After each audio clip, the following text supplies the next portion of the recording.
Hello friends, Ram net JRF channel में आपका स्वागत है। इस चैनल पर हम NTA नेट पेपर 1 की तैयारी करवाते हैं, वो भी हिंदी मीडियम से और एक सिस्टेमेटिक तरीके से।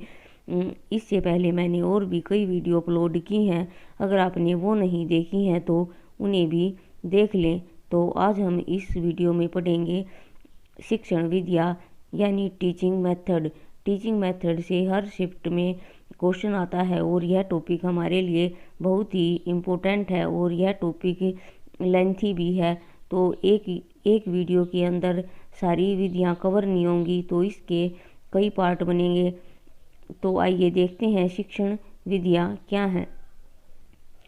शिक्षण विधियाँ यानी टीचिंग मेथड, जिस ढंग से शिक्षार्थी को ज्ञान प्रदान करता है उसे शिक्षण विधि कहते हैं। जिस पढ़ाने के लिए शिक्षक जिस विधि का यूज करता है उसे हम टीचिंग मेथड कहते हैं। टीचिंग विधि का प्रयोग व्यापक अर्थ में होता है। शिक्षण विधियों के प्रयोग के संबंध में व्यक्तिगत भिन्नता पाई जाती है, क्योंकि इनका संबंध व्यक्ति के व्यक्तित्व और योग्यताओं से होता है। एक शिक्षक में जितनी अधिक मौलिक क्षमताएं होंगी तथा उनके प्रयोग की जानकारी होगी, उतना ही अधिक प्रभावी शिक्षण कर पाने में सफल सिद्ध होगा। तो शिक्षण विधियों का अर्थ क्या है? शिक्षण विधि का प्रयोग व्यापक अर्थ में होता है। शिक्षण विधियों का प्रयोग हर व्यक्ति का अलग अलग होता है, क्योंकि सभी में विभिन्नता पाई जाती है। तो हर एक टीचर की शिक्षण विधि का यूज अलग अलग हो सकता है, क्योंकि सबका व्यक्तित्व और योग्यताएं अलग अलग होती हैं। एक शिक्षक में जितनी अधिक क्षमताएं होंगी, उनका प्रयोग करने की जानकारी होगी, उतना ही अधिक प्रभावी शिक्षण कर पाने में सफल होगा। तो ये शिक्षण विधियाँ हैं, इनके द्वारा ही हमारा शिक्षण प्रभावशाली बनता है। तो आइए देखते हैं शिक्षण विधियाँ कौन कौन सी हैं। हमारी शिक्षण विधियाँ बहुत सारी हैं, तो इन्हें एक डायग्राम के माध्यम से देखते हैं। तो देखते हैं शिक्षण विधियाँ मेनली 3 तरह की होती हैं: शिक्षक केंद्रित रणनीति, मिश्रित रणनीति, छात्र केंद्रित रणनीति, teacher centred strategy, mixed strategy, student centre strategy. तो आइए एक एक करके देखते हैं ये कौन कौन सी हैं, और ये सारी ही विधियाँ हमारे लिए इम्पोर्टेंट हैं। तो पहले देखते हैं बड़े समूह की शिक्षण विधियाँ। इसमें भी मैंने पार्टीशन कर रखी है बड़े समूह की शिक्षण विधियाँ, लघु समूह की शिक्षण विधियाँ, और तीसरा है निजीकृत शिक्षण विधियाँ। तो आइए देखते हैं। पहला इसमें है व्याख्यान विधि, इसमें है समूह चर्चा विधि, और इसमें है सुपुर्द नियत कार्य। दूसरा है व्याख्यान एवं प्रयोग प्रदर्शन विधि, संगोष्ठी, और इसमें है कार्यक्रम अनुदेश। थर्ड हमारा पॉइंट है समूह शिक्षण विधि, पैनल चर्चा,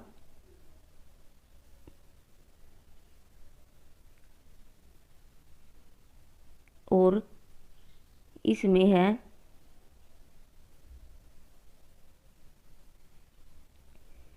कंप्यूटर आधारित शिक्षण विधि। फोर्थ देखते हैं टेलीविज़न या वीडियो प्रस्तुति, और इसमें मस्तिष्क जनजागृति विधि, और इसमें परस्पर संवादात्मक वीडियो। फिफ्थ है समीक्षा नीति परियोजना विधि, मुक्त अधिगम।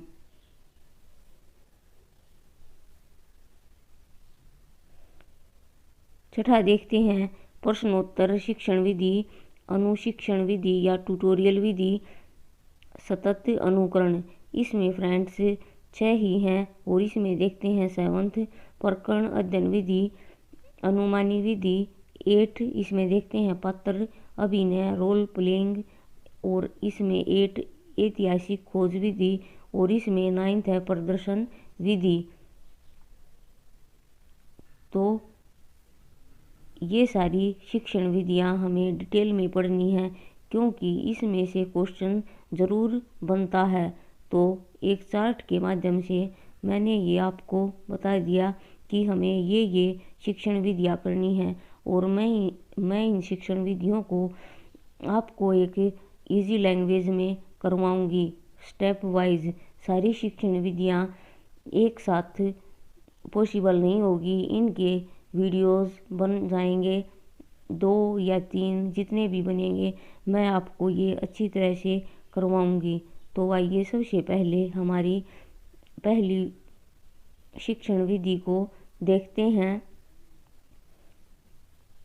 पहली हमारी शिक्षण विधि है बड़े समूह की शिक्षण विधियाँ, लार्ज ग्रुप टीचिंग मेथड, व्याख्यान विधि यानी लेक्चर मेथड। जब शिक्षक विषय वस्तु की सुव्यवस्थित व क्रमबद्ध प्रस्तुति छात्रों के समक्ष मौखिक रूप से करता है, तो छात्र उसे सुनकर बिना किसी तर्क के स्वीकार करते रहते हैं। ऐसी शिक्षण विधि व्याख्यान का अर्थ या किसी भी पाठ्यपुस्तक को भाषण के रूप में पढ़ाने से है, और इसमें छात्र निष्क्रिय रूप से सुनते हैं।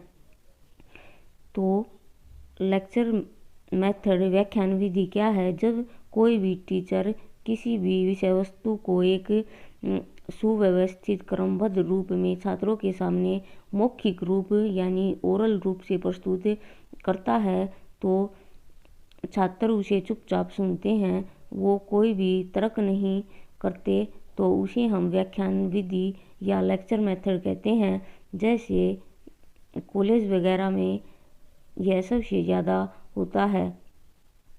तो आइए देखते हैं ये क्या क्या है। इसमें दिया गया है, यह इस विधि को उच्च स्तर की कक्षाओं के लिए उपयोगी माना जाता है। व्याख्यान सैद्धांतिक अभ्यास या सहयोगी सत्र से पहले प्राप्त किया जाना चाहिए। वर्तमान में शिक्षक की अनेक युक्तियाँ और प्रश्नोत्तर आदि शिक्षण युक्तियों का प्रयोग कर विषय सामग्री को स्पष्ट करने का प्रयत्न करते हैं, और श्यामपट्ट चार्ट, चित्र, रेखाचित्र, मानचित्र आदि अनेक शिक्षा उपकरणों का प्रयोग कर अपने व्याख्यानों को अच्छा बनाने का प्रयत्न करते हैं। व्याख्यान विधि को अधिक प्रभावी बनाने के लिए निम्न कारकों पर विचार किया जाना चाहिए। तो पहले है तैयारी, उसके बाद प्रस्तुति और मूल्यांकन। तो किसी भी विषय वस्तु को अधिक प्रभावशाली बनाने के लिए इनकी हमें बहुत ज़्यादा ज़रूरत है। जैसे पहले ही प्रिपरेशन कर लेनी चाहिए, और प्रस्तुति किस प्रकार हमें प्रस्तुति देनी है, और मूल्यांकन हमें किस प्रकार मूल्यांकन करना है। तो चलिए आगे देखते हैं। व्याख्यान विधि के गुण। जो ये लेक्चर मेथड है, इसके गुण हम देखते हैं। इससे हमें आगे सीखने के लिए प्रेरणा मिलती है। सेकंड पॉइंट, इस विधि के द्वारा कम समय में ज़्यादा से ज़्यादा शिक्षार्थी को सम्मिलित किया जा सकता है। थर्ड है, इस विधि में समय व श्रम की बचत होती है। यह शिक्षक के लिए सरल, संक्षिप्त और आकर्षक विधि है। तो व्याख्यान विधि, ये तो हमने इसके गुण देखे, इसके अवगुण और देखते हैं। व्याख्यान विधि के अवगुण। इस विधि में अध्यापक का अधिक प्रभुत्व होता है। सेकंड है, यह विधि सर्वोत्तम मानसिक कौशल के विकास के लिए उपयुक्त नहीं होती। इस विधि में छात्र निष्क्रिय पैसिव होते हैं। फोर्थ है, यह विधि कई शिक्षार्थियों के लिए नीरस एवं तनावपूर्ण हो सकती है। तो आज हमने शिक्षण विधियाँ क्या हैं और शिक्षण विधियाँ कौन कौन सी हैं, और एक शिक्षण विधि व्याख्यान विधि को हमने एक शिक्षण विधि व्याख्यान विधि या लेक्चर मेथड को हमने जाना क्या होती है, और इसका व्याख्यान विधि क्या होती है, यह आज हमने जाना। इसी तरह से दो दो करके मैं इस शिक्षण विधियों की वीडियो अपलोड करूँगी। तो व्याख्यान विधि लेक्चर मेथड होता है, इसमें छात्र पैसिव रहते हैं और टीचर बोलता रहता है। तो इसमें छात्र कोई भी तर्क नहीं कर सकता। तो यह विधि इतनी ज़्यादा, हम कह सकते हैं इतनी ज़्यादा अच्छी नहीं है, क्योंकि यह कॉलेज स्तर पर अच्छी है, लेकिन जो निचले स्तर के बच्चे हैं उनके लिए यह व्याख्यान विधि अच्छी नहीं है। हमने इस वीडियो में जाना कि शिक्षण विधियाँ क्या हैं, इनका क्या क्या काम है। यह टॉपिक हमारे लिए बहुत ही इम्पोर्टेंट है।